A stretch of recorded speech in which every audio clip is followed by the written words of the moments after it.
The most exciting feature of this exhibit is that we've been able to offer a kind of work that normally never leaves Italy, and indeed in some cases has never left Florence. To be able to bring some of the great first works in the whole European tradition of monumental public statuary to New York offers New Yorkers an essential key to understanding themselves, their city, their urban identity.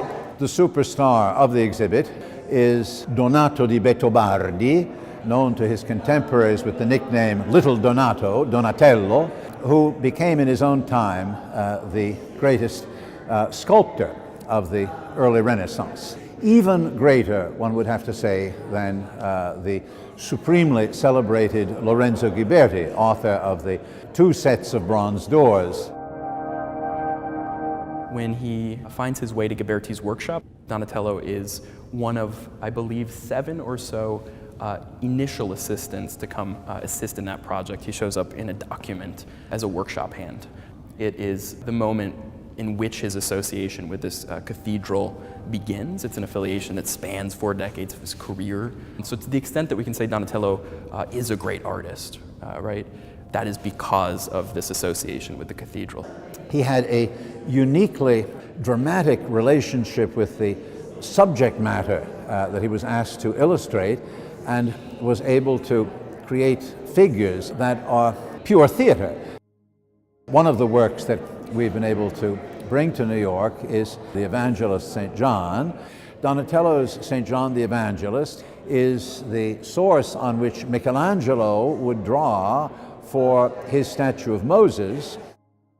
John the Evangelist was the one that created the greatest problems. What happened, of course, was that the whole package was much too big. The inner case could pass the doors and enter the elevator, I'm told, with about the tolerance of 1 thin hair. This is among Donatello's most important works, his most significant works. It is one of 5 works that he does from about 1420s.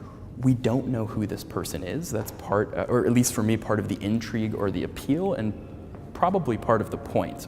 What's interesting is that it's this work in particular that will inspire. So famously, Giorgio Vasari, right, who writes one of the most celebrated testimonies of the Italian Renaissance in the 16th century, tells of Donatello, in which Donatello is said to, or rumored to, have stood before the statue as he carved it and urged it to speak in Vasari's words, which are favela, favela che ti vanga cacca sangue, which means something like speak, speak, or may the plague take you. A work that was so startling in its depiction of the human form that, that Donatello himself, so the artist himself, thought it could speak. Work does not come to life, but because it does not come to life, it is a work of art.